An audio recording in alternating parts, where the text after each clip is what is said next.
go ahead and restream it and then let us know that it's Yes, we are live. great. Thank you very much. I appreciate it, Linda. All right, we're ready to go when you are. Well, good morning, everyone. Thank you all for joining the Juvenile Justice Committee meeting. If you would, at this time, Mr. Clerk, roll call, please. Commissioner Gage Watts, Present. Commissioner Talaferro, Yes, sir. Commissioner Burrell, Commissioner Young, Present. Commissioner Johnson.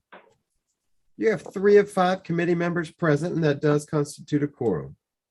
Thank you, sir. At this time, we'll have our invocation by Commissioner John Paul Young, and I will ask Commissioner Talaferro to do our Pledge of Allegiance. All right, please join me, if you wish, in the Lord's Prayer. Our Father, who art in heaven, hallowed be thy name.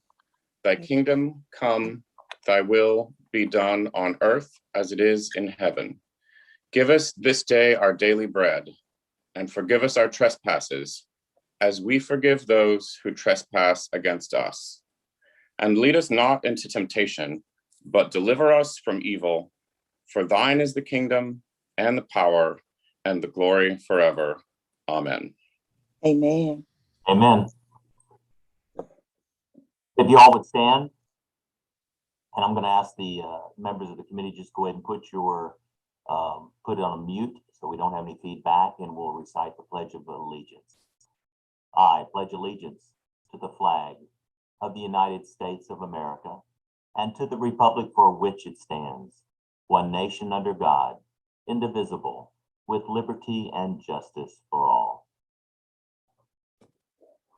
Thank you, Commissioner John Paul Young and Commissioner Talaferro. At this time, Mr. Clerk, I do not have any agenda additions. Do you have any?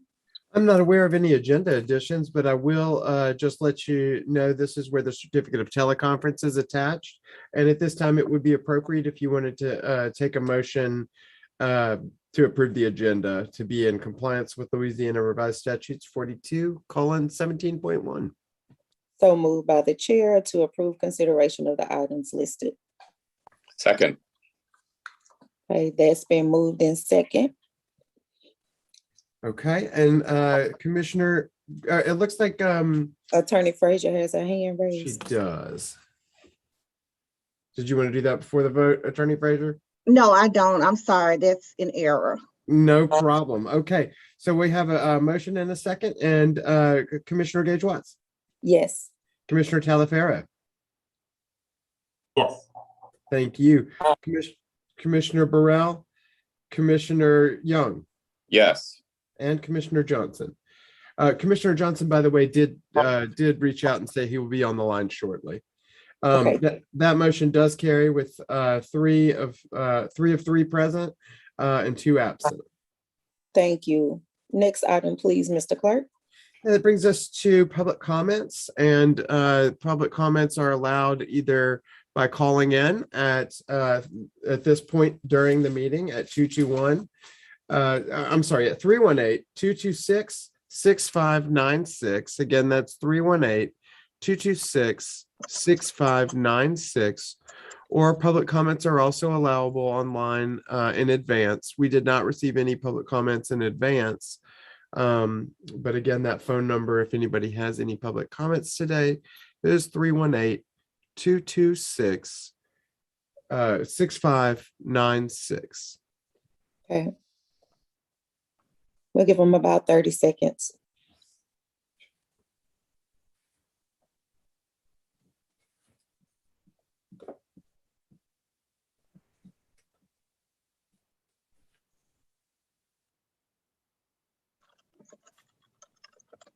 Okay, you want me to mention the number one more time and then move on? Yes, please. All right, that number one more time in case anybody does want to call is 318-226-6596. And hearing no other calls, would you like to go ahead and move on to new business? Yes, please. All right, the first item that we have on our agenda today is to review and discuss ordinance number 6101 of 2021, I have the ordinance there attached on your electronic agenda. It's an ordinance amending and reenacting section 32-46.1 of the Caddo Parish Code of Ordinances regarding the carrying of weapons and otherwise providing with respect thereto. And there was some discussion in the recent meeting, some proposed changes to the language, and it was remanded to this committee to take a closer look at that. All right. Attorney Frazier, is your hand raised again? Yes, it's raised this time. Okay, well, we'll begin, and I see President Johnson is connecting as well. Good morning, everyone. Commissioner Gage Watts, I just wanted to bring to the committee's attention, it's been brought to my attention that there may be some other issues with the language that you all have been looking at. And I wanted to know if it would be possible to pull the ordinance at this time and maybe start over once we get all the tweaks done. Okay, you said there's some additional discussion that even with the proposed amendments that you think that most commissioners would like to see it. No, it's not the commissioners. Actually, if you notice, I was not able to get anyone from the sheriff's office here, and they had some questions for me about some of the language. And I just found that out that there was a question maybe less than an hour ago, which is why I was not able to alert you before scheduling the meeting. So with that in mind, I was wondering if we could pull it. Okay. And with that being said, if there is any discussion among the committee members, I don't see anyone with their hands raised. Any questions? Any comments? Commissioner, President Lyndon B. Johnson. Thank you. So Donna, the hesitation and the need to pull it is based upon the sheriff department want to get some clarification or want to tweak it? Commissioner, I can't even say that they want clarification or that they want to tweak it. At this point, I got notice that there was some question about it, like I said, very late in the game, or some questions about some of the language. And it's just, I feel that it's best in light of the commission questions that the commission had, and now the sheriff's office is alerting me that they have a question or two, if we just pull it and kind of try to address it all before bringing it back. So I can't say that they requested me to pull it. That's not, or anything of that nature. But I think we probably just need to take it and look at it again and make sure that we have everybody's tweaks included or resolutions ironed out for all the potential questions that will come up before continuing down this path. And Attorney Frazier. Okay, the only issue I have is, you know, if we're supposed to be the ones that's making the policies, I can understand people might want some input into the situation, but it's either input that we will either accept or input that we would either reject. I don't want to get into a deal in which we got to get everybody permission, other different agencies permission to put a policy in place. It's not a question of permission, Commissioner. They had some questions about how they would enforce certain types of language. And so I think we need to look at it from the enforcement perspective. I don't think that they necessarily are demanding any kinds of changes. It's more of, okay, well, if we say this, how does this get enforced versus if we say that, how do we enforce that? It's not a permission thing, if that makes sense. Yeah. All right. Okay. Madam President, let me apologize. I was on another Zoom call, so I'm sorry about getting in here late. Thank you. Thank you, Commissioner. I see Commissioner John Paul Young. Yes, thank you, Madam Chairwoman. I just wanted to ask a question that relates to the consideration of the ordinance. So I know that the restrictions about the juvenile court complex grounds arose from an issue in the parking lot there, and that make it appropriate to consider an ordinance in this committee. But when we were discussing it in the full body, it arose that the ordinance is also going to be applied to Government Plaza itself, according to the way it's written now. And so I wonder if it should be also or instead considered in another committee, like policy and procedures or something like that. That's just a question for the group and a thought. Thank you very much. That's all. Thank you, Commissioner John Paul Young. Attorney Frazier, my question is, did the Sheriff Department ask us to enact this legislation? Yes, ma'am. They brought it to my attention, asked if we could do something, and that's when I drafted the original ordinance that was done by the deputy who is head of security over at juvenile court. But because we've changed it a couple of times, I think there is some question now about the enforcement issue. And so that's why I suggest pulling it and going back to the table. Okay, thank you. I see Commissioner Burrell. Yes, Madam Chair. Again, it's my understanding too that we're supposed to have somebody from the Sheriff's Department in this committee meeting. Did we have? Was that invitation extended? Yes, Commissioner, it was, but they weren't able to get anybody here. So that's another reason that I'm suggesting that we pull it. Wow. Well, again, I know the contention that the Sheriff Department has. I know firsthand when I first came on the commission that they have with the commission, because Chief Prater doesn't feel that we have any affiliation with them other than to write a check for things that they need. Do you feel, Ms. Frazier, that they have an interest in talking to us about this? Commissioner, I think they do, but what I said, and this may have been before you joined us, there Yes, was a ma'am. question about some of the potential language changes that we've been discussing that brought a question of enforcement up to them as to how they would enforce certain, how they would enforce the ordinance depending on the language that you all decide to go with. And I just found out that they had those questions like this morning. And so that is, I think we need to go back and address it to make sure that whatever language we present, whether y'all choose to accept it or not, is properly enforceable. Okay, so they are going to help produce the language, is what I'm hearing?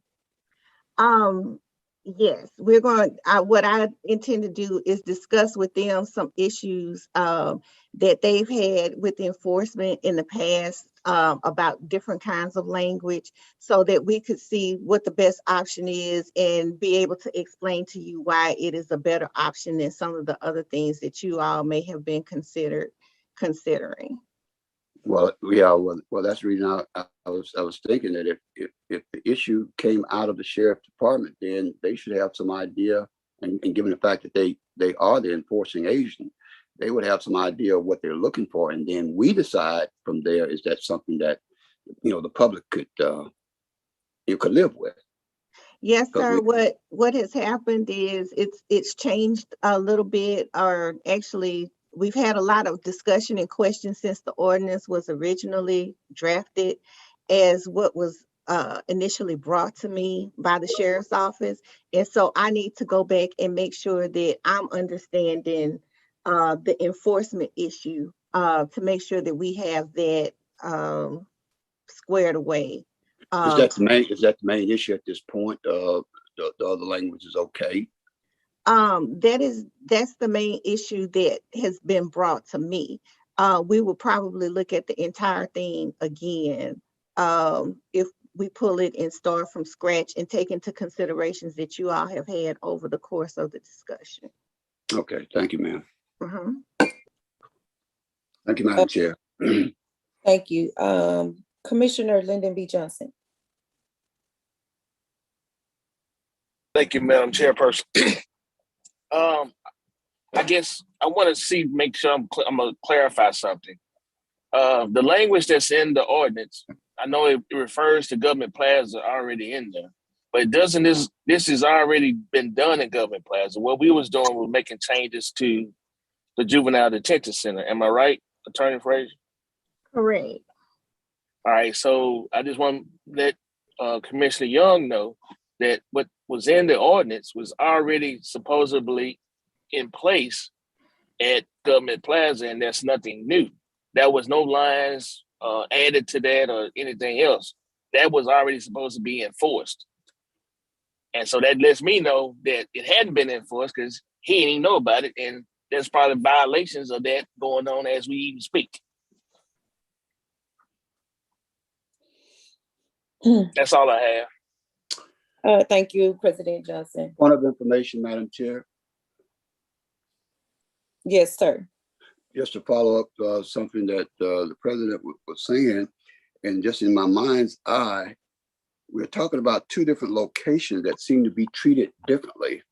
The juvenile center and the plaza. Can we actually create an ordinance where the circumstances or the environment are different at both locations, and you can put it under the same type ordinance? Commissioner, you can define the area in the same ordinance. The biggest difference that you have in Government Plaza and the other buildings is you don't really necessarily have a parking lot on the actual grounds.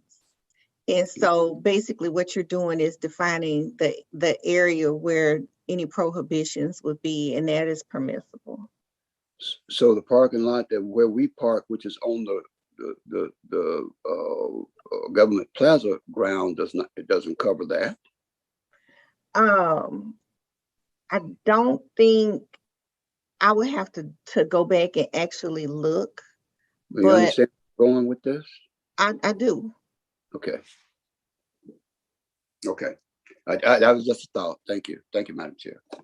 And I see 3 hands raised, but I just want to say that as legislators and policymakers, it is our responsibility to take some initiative towards what has already been presented to us today.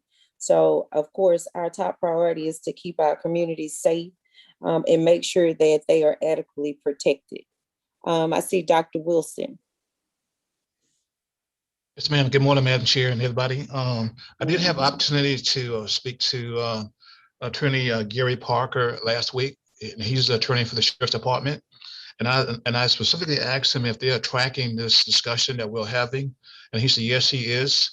And he said his concern was perhaps as an enforcement possession versus carry, and whether a weapon that can be stored in the trunk of someone's car without violating the intent of our legislation. And also he was saying that he was reviewing certain statutes, perhaps a gun-free zone would be more appropriate as what we're looking to establish. But his concern was how do they enforce what we come up with? Not necessarily legislation, but something that could be enforced without impeding on someone else's whatever rights. That was the substance of what we spoke about last week. Okay, thank you, Dr. Wilson, for that caveat.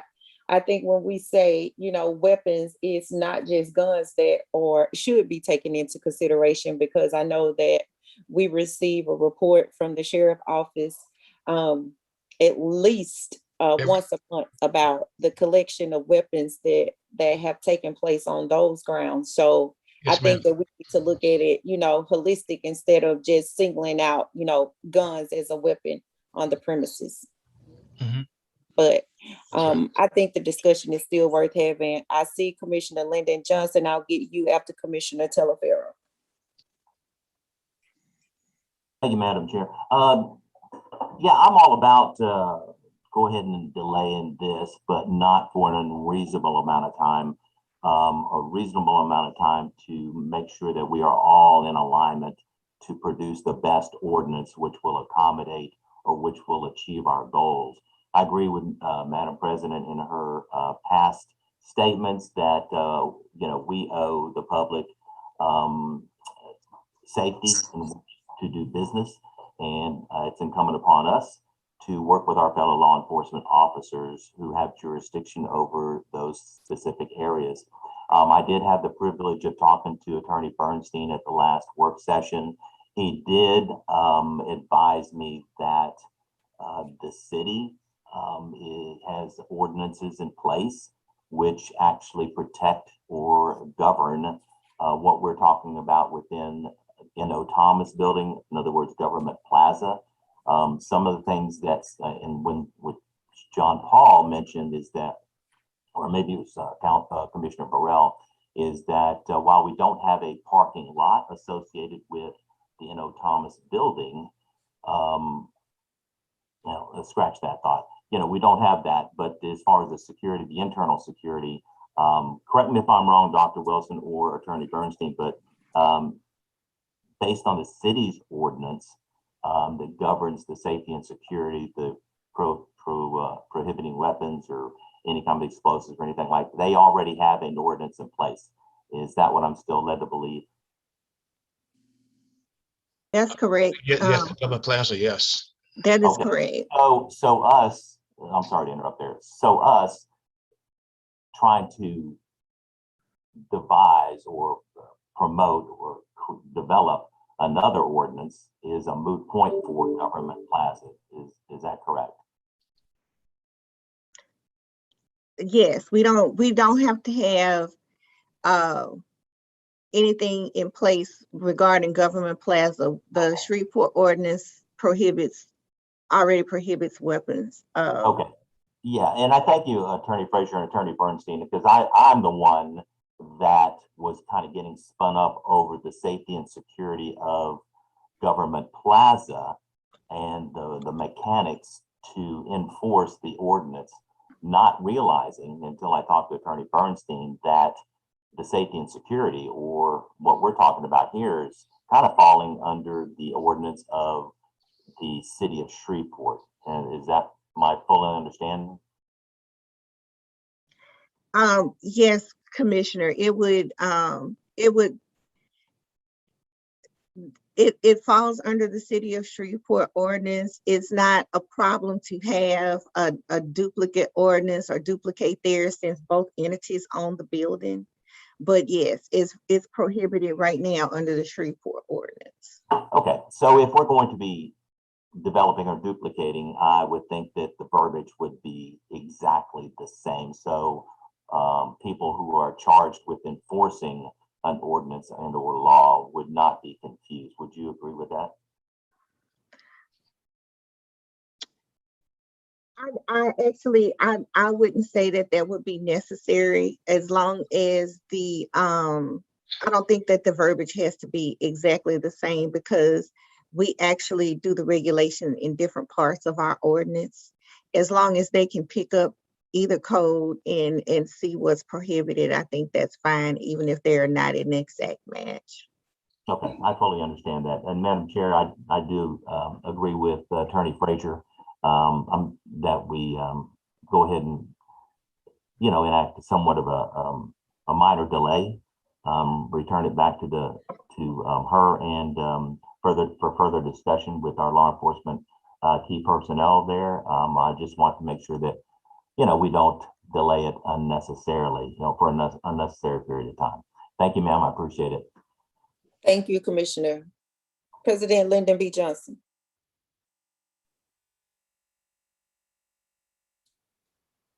Oh, my hand is down. Okay, Mine's back up, Madam Chair. Commissioner Burrell. You all may have discussed this before I got on, because I think I got on about 10 minutes after. But one of the things that came out of the meeting that we had, the regular session meeting discussion, was to try to secure the language that is associated with this, with the safe gun zone for schools. Did we cover that? Because if we can enforce, if that's a, if we're able to enforce the safe gun deal on in the school situation, then I'm not sure how we cannot mirror something ourselves and still be within the law, that, you know, be within the law. That was what I understood John Paul brought up initially, but I haven't heard that revisited. I know at this meeting we were supposed to get into that, so that we'll that if we can reinforce that, then that may be a way of doing something, almost a mirror deal here, and then eliminate some of the problems that we have. Because one of the issues that came up is unlawful search and seizure too. That was a second issue, and I don't know if that's been covered. Like I said, I came in 10 minutes after, so I haven't heard those things talked about. Okay.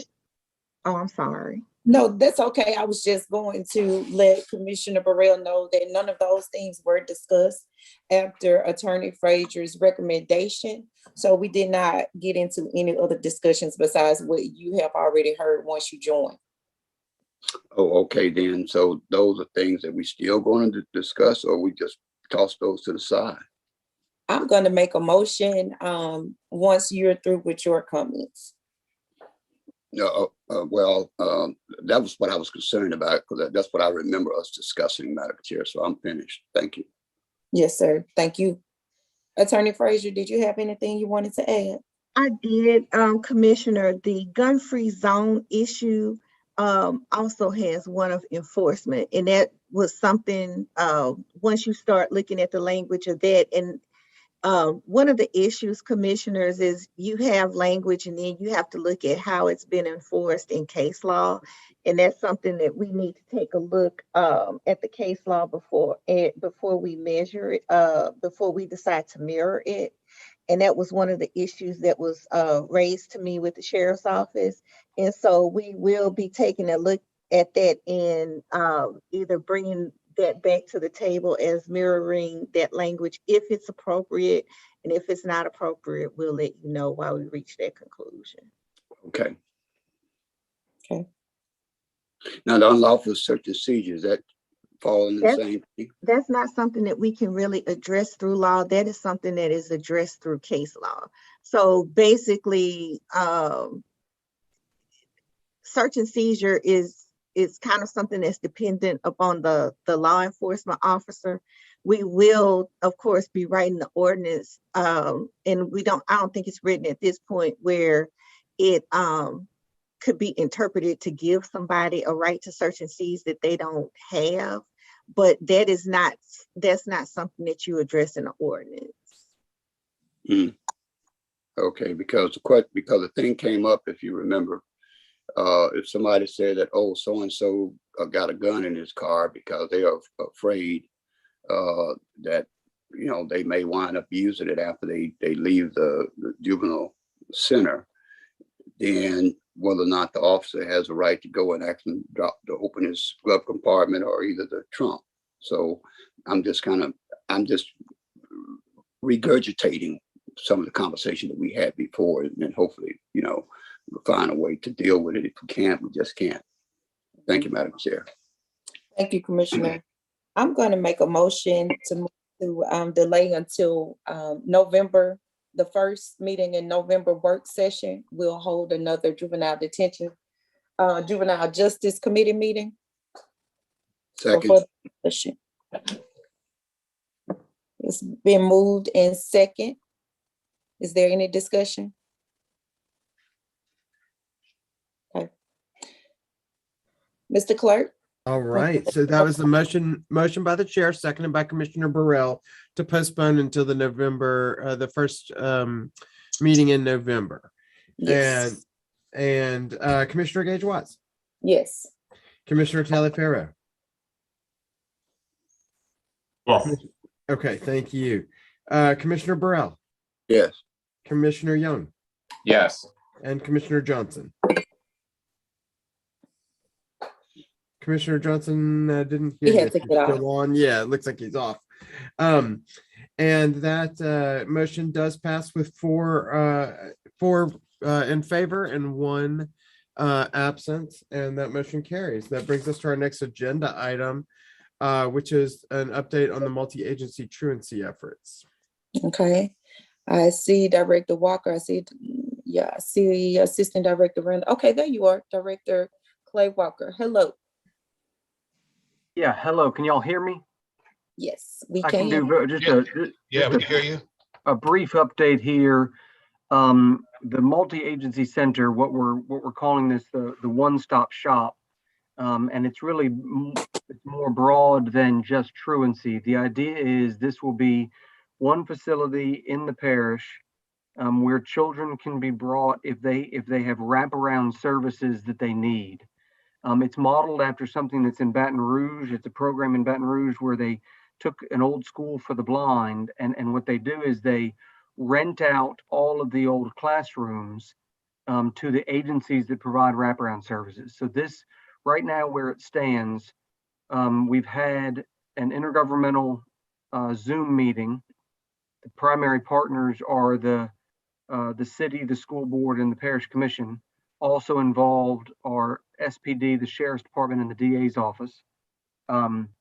We have the school board. As of right now, we have been to a school board building committee, and they are proposing that the building 6 on Knight Street, where special ed used to be, would be the building that they would lease at no cost for this effort. And so in that building, which is about 55,000 square feet, we would put, for example, Misdemeanor Referral Center would be moved there. School fight diversion would be moved there. Truancy would be moved there. And then creating potentially behavior referrals of all ages. And so generally speaking, when a family, comes to one of these centers, they're then given a directive to, if you need to go to counseling, you need to fill out these forms, do this, go see your public defender. You need to go to 3 or 4 different programs all around town. And these are families who generally have trouble with transportation. So now all of those agencies would be under one roof. And the idea is that under that one roof, all of the rent that they're paying to have one of the offices there goes toward maintaining the building and maintaining the program. So we're hoping that 3 years, it is, if not completely self-sustaining, that substantially self-sustaining. So that's it. The update is simply that we've chosen the building. There are costs to getting the building kind of up and running, and then the 3 years of functioning until it's self-sustaining. Right now, the school board is trying to put together Dr. Gorey, Erica and I met with Dr. Gorey on Monday with Andrew. And Dr. Gorey has asked that his team get together the actual numbers of what it will cost for the building. And they are willing to put up a fair amount of that. I think they are looking for a conversation with the parish commission and the city as to what, that there be a 3-way split on getting this operation together. We have a meeting with the city. I believe Dr. Wilson is scheduling that for, it looks like it may be Wednesday, November 3rd with CAO Whitehorn to be looking at the city's possible contribution. But if we can put it together, this would serve things, for example, listening to the meeting earlier this week, the issue with Southwood. Rather than needing to fund each school separately, this is a one-stop shop where all schools can refer children. All schools this works for kids being arrested in misdemeanors, so more of our somewhat serious kids. It's all the way down to early elementary if they're having chronic behavior problems and a lack of parent engagement. The family can be told by the school system to go to this agency to get services. So it's both prevention and intervention. Yes. And that's where it stands right now. I think Andrew was there, and I see Erica. Erica was also at the meeting with the school board. If there's anything else to say, y'all chime in, but that's where Yes. it stands right now. Clay, you want So, to touch bases with the DA? The DA is absolutely on board. This is an idea that's about 5 years old. The DA took several of his staff and himself went down to see the Baton Rouge model. They went to tour it. There's a similar model in Calcasieu. It's a little smaller scale, but Baton Rouge really is the model. They went down to look at it. The DA is absolutely on board. Volunteers for Youth Justice is on board. They would be the building manager, if you will. They would be given the task of managing all of the different people that are leasing space there and keeping the building running. And so, yes, the DA is on board. SPD and the Sheriff's Department have both been part of the conversation. We would have offices there for them, for the work that they do. It's a way to tie together a lot of the juvenile crime efforts that we're all doing, under one roof and hopefully enhancing communication. so the objective is to get the one-stop shop implemented. What is the time frame before this one-stop shop will be operational? The time frame, it depends on a few things. What we're looking at, we have, of course, our meeting with the city. We had an intergovernmental Zoom meeting. The mayor was on, and I believe Councilman Butcher. I know that at a previous meeting, Councilman Taylor was there, and they were both supportive. We've got to get with the city about the contribution, ironing out the details on the money, ironing out the details on exactly what happens in these 3 years. We think that if we roll out the building and we get a first round of people to lease, it may take a year for other agencies. If there's a mental health agency in town that's leasing somewhere, that lease has to run out and then they would lease in this space. So we think it might be 18 months till it's getting filled up and beginning to be self-sustaining. At the end of the 3 years, hopefully self-sustaining. Okay. In that 1 to 3 years, it's a time frame. Well, the only hang up on that is in terms of the work on the building. Like everything else in the country, they're worried about the supply chain for roof repairs. They want to get the roof there. So they need to look at it, examine it. This is what Dr. Gorey's asked his staff to do, is really get into the nitty gritty of what needs to be repaired. Other than the roof, it's basic, paint and flooring. It's relatively simple, but the roofing material, they really didn't know how long it might take. So that's going to be one kind of physical limitation. But, during that time, while they're looking into that, if we're ironing out, what contribution it might take to get it up and running, how long it takes to be self-sustaining, and then we want to be very clear that at the end of the 3 years, that it needs to be self-sustaining. If it's not self-sustaining, that it's a very reasonable small number that would be split 3 ways or split in some appropriate way. I think in Baton Rouge, they split it 4 ways with the DA also contributing. Okay. But I think, we want to be very clear on any kind of, monetary agreements we get into with the city and the school board. And everybody's role and expectations so that we can do this thing in a responsible way. But I can guarantee you, the idea is going to be incredibly helpful for preventing kids from coming to us. Absolutely. Right now, the Misdemeanor Referral Center and Truancy do very good work preventing kids from coming to us. If we can add this 3rd layer of getting the school to refer problem children, all the stuff you see about it starts at home and there's trouble in the home, and I think that's all true. This is the solution to it. This is one of the possible solutions, is that when the child is still 7 and 8 and 9 years old, but really already starting to cuss out teachers and already starting to have real problems, if you can get that child referred for services at a younger age, it's going to be a huge resource for teachers and a huge prevention effort for us. Absolutely. I couldn't agree more. To be able to expand the access to intervention services. I think that is the key. Because once they reach the juvenile detention center, it is often too late. Even with the recidivism rate that we have, we don't know beyond 18-year-old what happens, to those children. Of course, we could go on and on about that, but I think I just want to commend you on the actions that are being taken and the intergovernmental meeting that we did have by Zoom to bring all the partners and the collaborators together, as well as the resources that will be needed for this one-stop shop.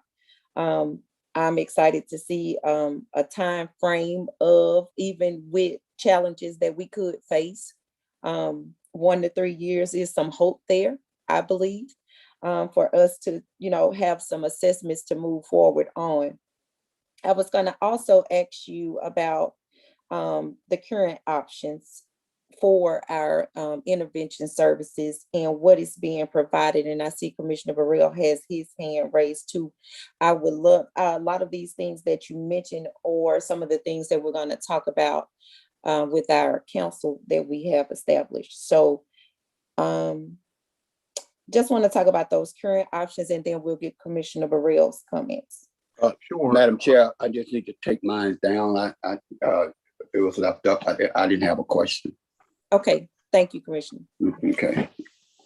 There are several layers of intervention and prevention that we do already have in place. We help to create, with the school system and with Volunteers for Youth Justice, the school fight diversion. Literally probably 800 to 900 children a year that used to come to juvenile detention for something simple like a school fight now go to a school fight diversion program. The DA is a huge part of that. 94% of those children don't have another fight that school year. It costs the school system pays $50,000 a year for that program. Very inexpensive and very effective. There are several other different diversion programs.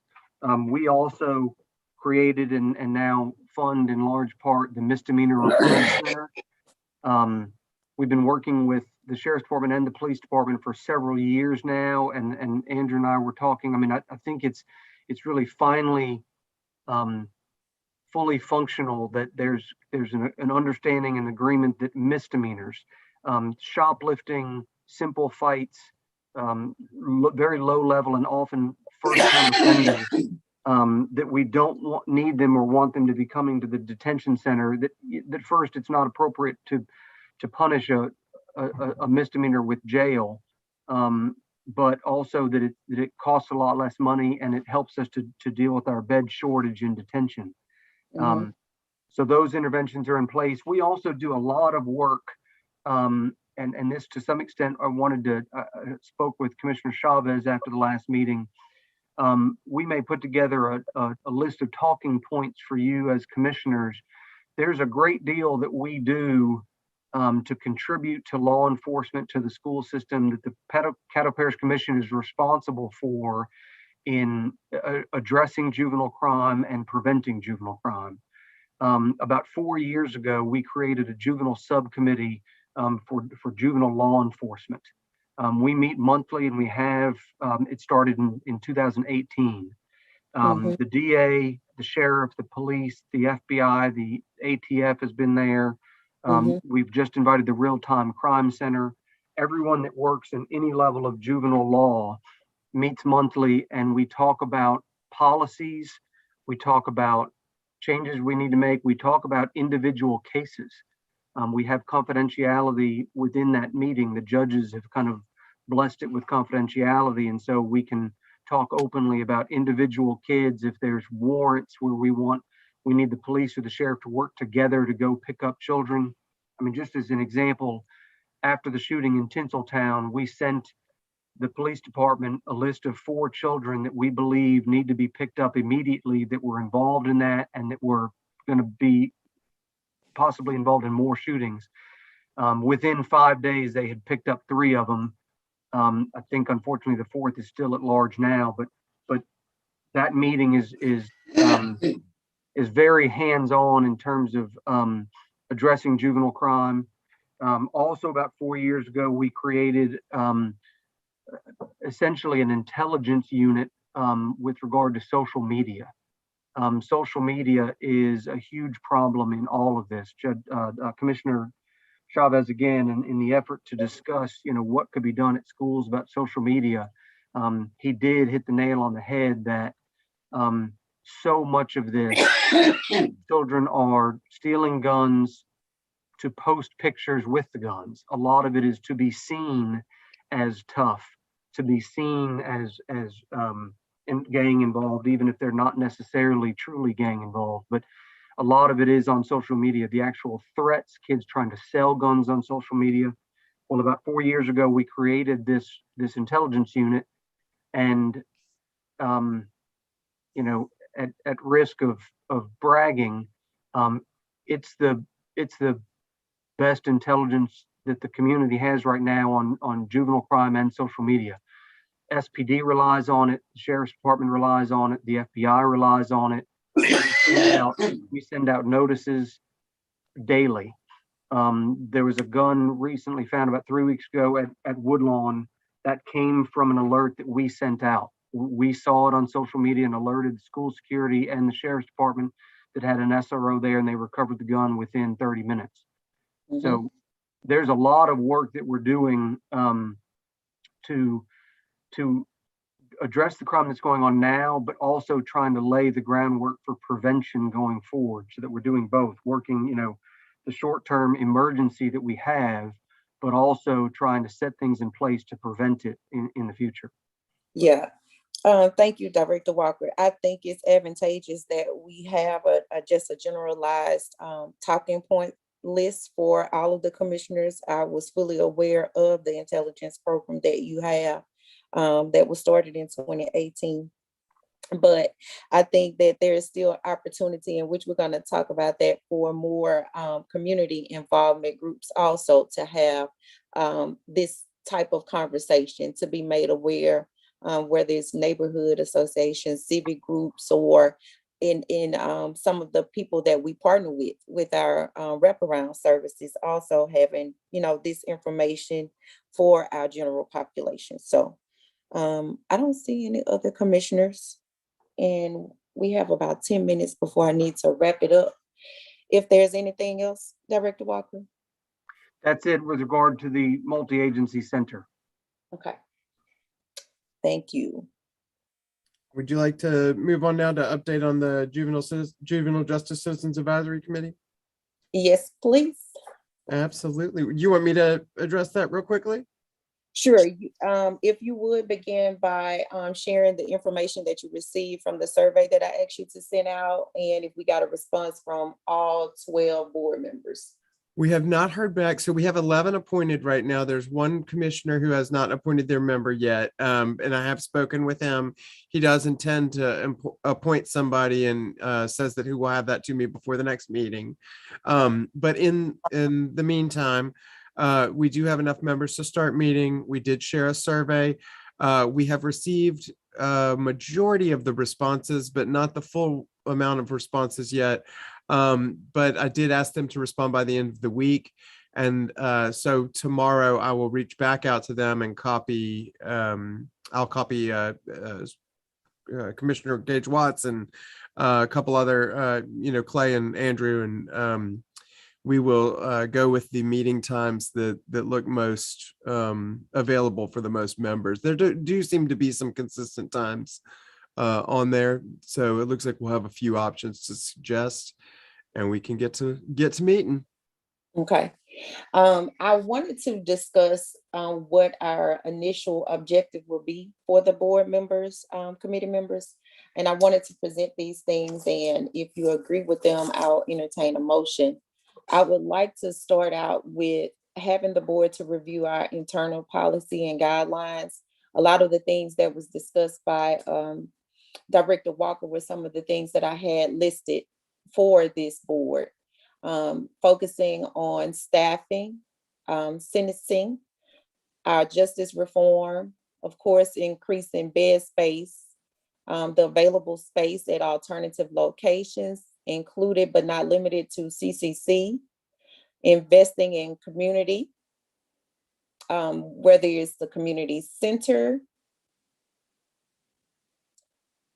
or community programs.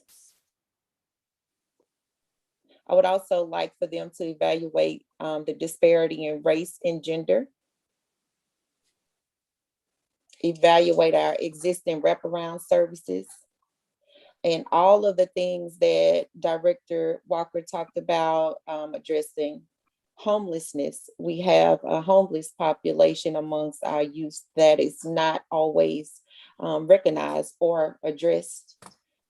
The mental health, the access to education and healthcare. And as I discussed earlier, providing an intensive outreach for community support. The roadshow to include forums with young, youth, adolescents, and senior citizens to get everyone at the table and talk about the issues and challenges that we are facing in our community.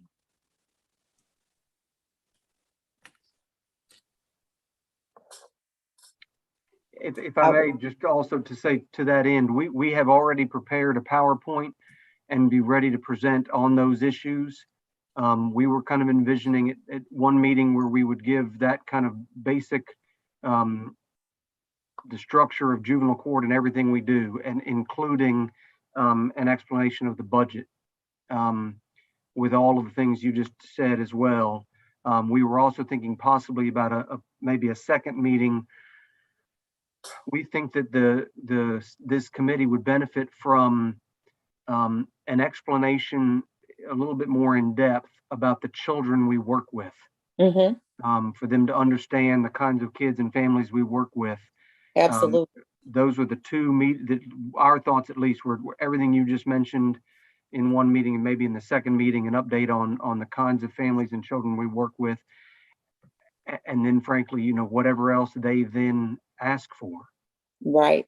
I think I'm glad that we are on one accord, because I believe that they need to be able to be properly educated on what we are actually dealing with, so that they can make an educated response to the community. I do not believe that they are aware. I know that they don't have knowledge of everything that juvenile detention services are already doing.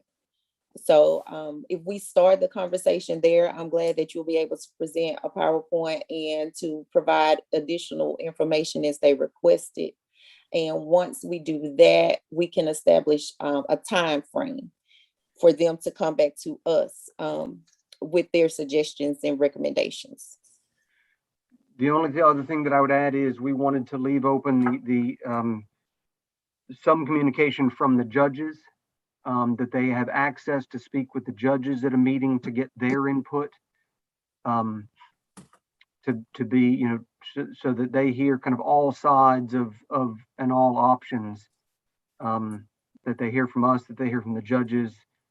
And then, like I say, at that point, they could ask, I don't know if they're going to want to hear from the DA or the sheriff or SPD, something of that nature, but that we would make available whatever they need. Perfect. Mr. Clark, you have your hand raised? I do. I just wanted to mention also that in the survey, we did ask a couple of other questions. One of the things we inquired is style and location of meeting.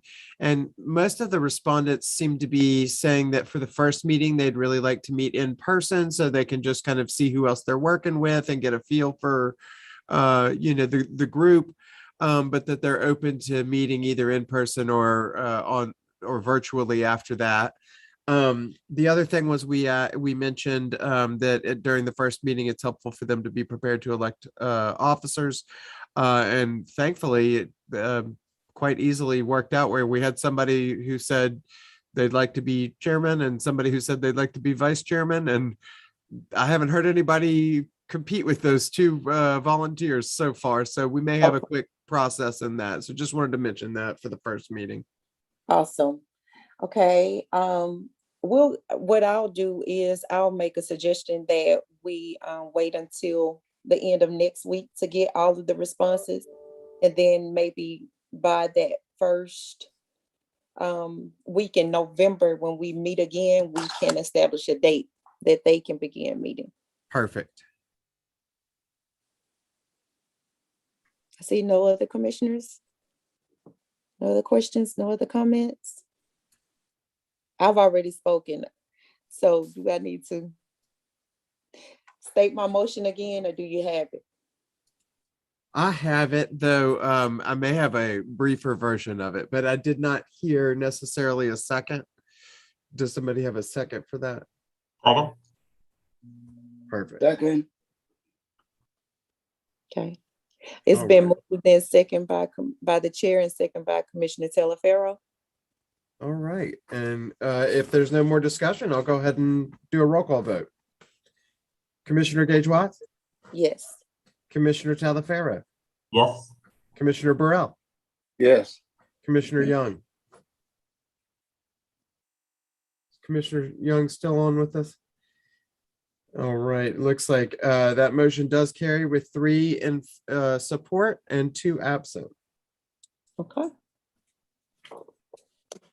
Good deal. And that brings us to adjournment.